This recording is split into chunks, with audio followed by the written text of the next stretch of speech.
Sejam bem-vindos e vamos a mais um estudo bíblico. Os pentecostais usam os dons de forma correta? Primeiro que vou deixar claro que nada contra o pentecostalismo, até porque eu fui criado no movimento pentecostal. Então não seria lógico ser contra algo que eu convivi. É apenas para ficar mais fácil a compreensão. Primeiro eu vou explicar o que é dons e como usar. E depois eu vou dar a resposta do tema do vídeo. Então aguarde até o final. Assista até o fim. Porque primeiro temos que saber o que são os dons e para que servem, de acordo com a Bíblia, e não exatamente como vemos por aí. Vemos por aí a banalização de dons, em certas igrejas, claro, e o uso de forma incorreta, como também manifestações duvidosas que vemos até mesmo na internet. Eu nunca vi uma igreja que usa os dons conforme Paulo ensinou. Exemplo, línguas estranhas, 2 ou 3, 2, quando muito 3, e que haja intérprete, se não, ficar calado. Profecia também, 2 ou 3 e os outros julguem.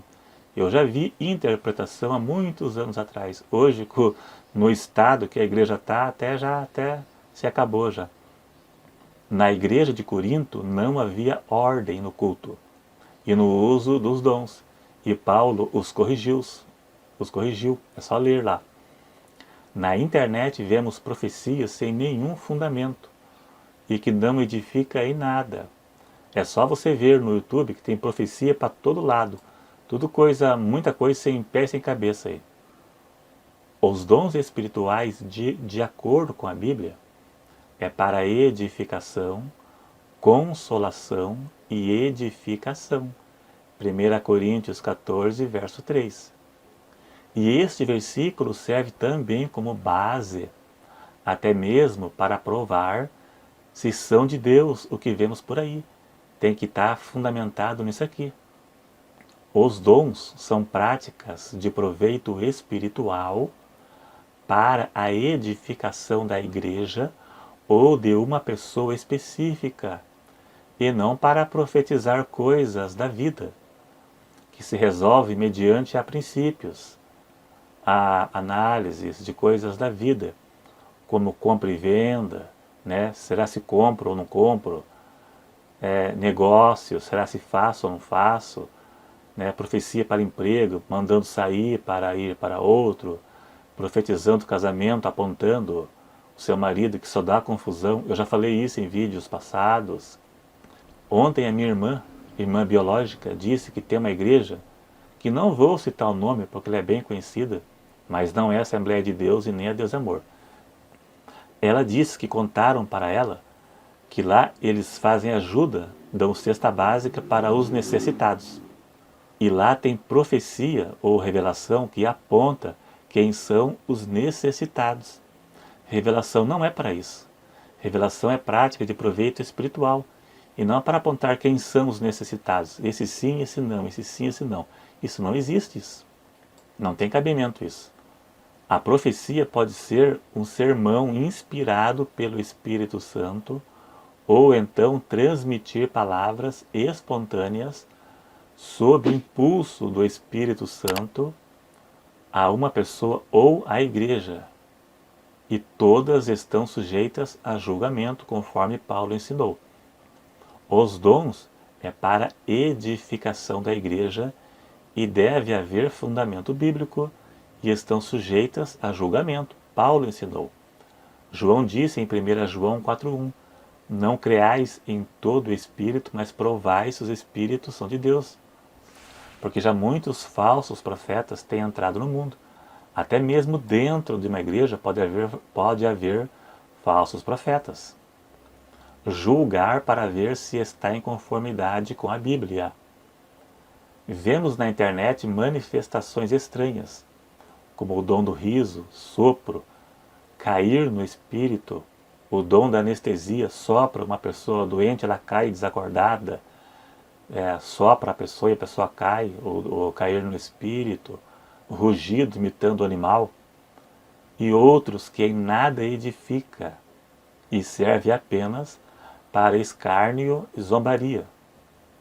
Segundo o que Paulo disse em 1 Coríntios 11, verso 23, a igreja não pode deixar margem ou então sinal negativo para o descrente, pois sinais verdadeiros edificam o crente e serve para convencer o pecador, e não para fazer confusão, como acontece por aí. O uso dos dons é de forma racional e consciente. Ninguém faz algo que não queira ou que não saiba o que é isso. Paulo diz que os espíritos dos profetas estão sujeitos aos profetas. 1 Coríntios 14, 32. E veja que lá diz espírito com E minúsculo, indicando que é o espírito da pessoa, ou ela mesma, se referindo à pessoa, e não ao Espírito Santo. O Espírito Santo não se sujeita a ninguém. O profeta tem domínio próprio e equilíbrio. Ele não faz coisas que não quer ou que não saiba o que é isso. Pessoas que fazem escândalo dentro da igreja, como sempre houve, como gemer em público, treme todo, torce o olho, entram em transe, cai, atrapalha o culto e tira a atenção. Pois a Bíblia garante que temos domínio sobre o nosso espírito. Não fazemos nada que não queremos. E o Espírito Santo não vai induzir alguém a atrapalhar o culto, contrariando os ensinos de Paulo. Ele não vai fazer isto.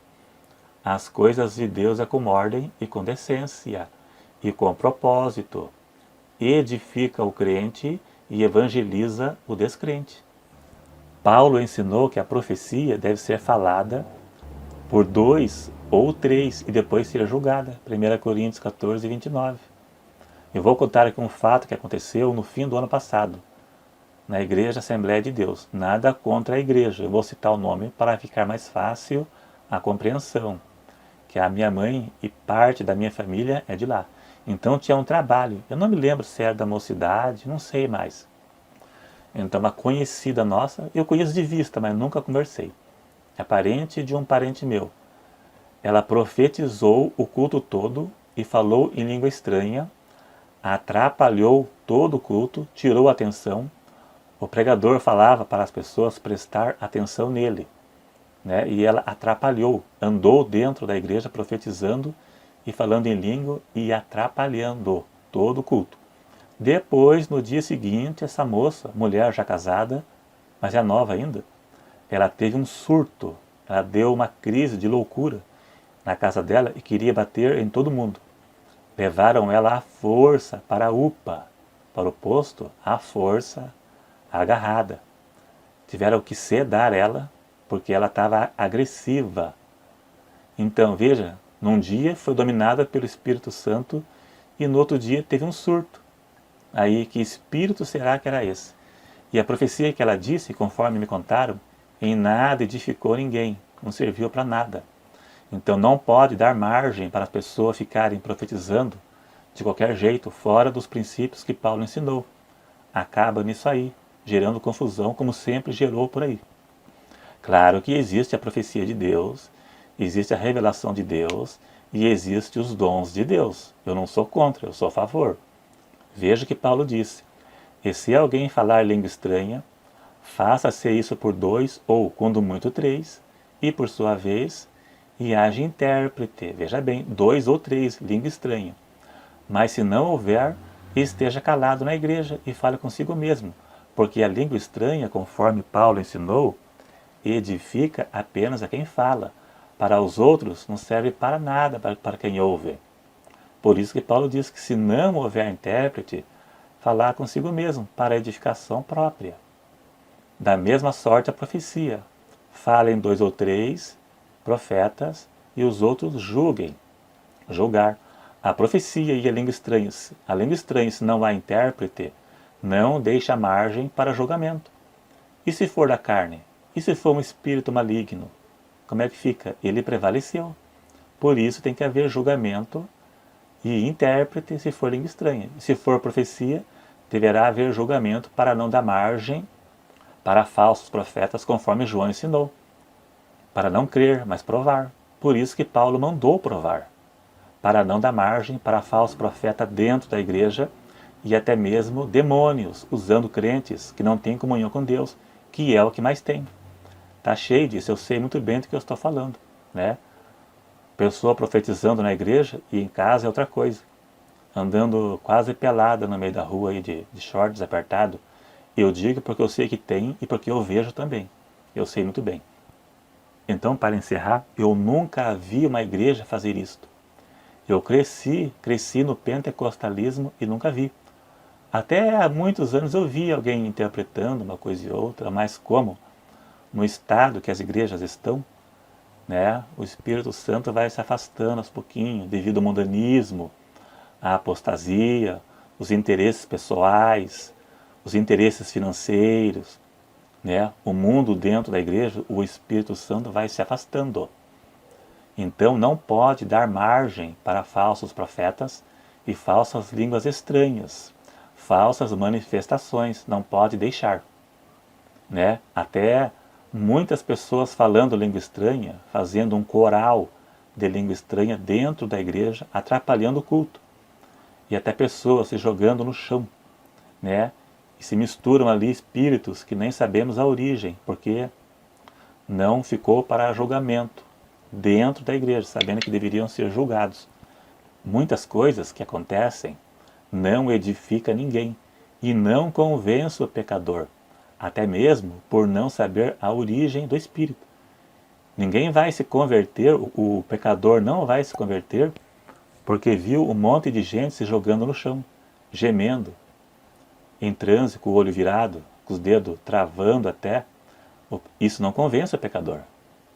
O que convence e salva o pecador é a palavra de Deus, e não sinais, porque sinais o diabo também faz.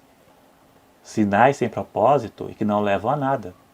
A igreja deve priorizar a palavra e não os sinais. A palavra que salva, a palavra que edifica. Os sinais fazem parte quando está em conformidade com a Bíblia. Devemos ser movidos e guiados pela palavra e não por dons. Não devemos ser guiados por profecias e revelações. Né? Tudo deve estar em conformidade com a Bíblia. Deus ainda revela, Deus profetiza, existe o dom de língua, todos os dons existem para ser usado dentro da igreja, na casa, no culto público, em culto nas casas, em qualquer lugar. Mas somente de acordo com a Bíblia, porque senão causa problema. Eu já vi casamentos destruídos por falsas profecias. Eu conheci pelo menos 3 pessoas que se casaram por causa que a profecia confirmou e tiveram seus casamentos destruídos por falsas profecias. Se casa ou não casa, quem decide é você. Se compra ou não compra, quem decide é você. Se vai ou não vai, quem decide é você. Profecia não serve para isso. Entendeu? Né? Tem pessoas que não gostam de certos vídeos, mas a realidade é essa aí. Então, obrigado a todos. Se gostou, clique em gostei. Se não gostou, não posso fazer nada. É porque você não compreendeu. Né? E até a próxima.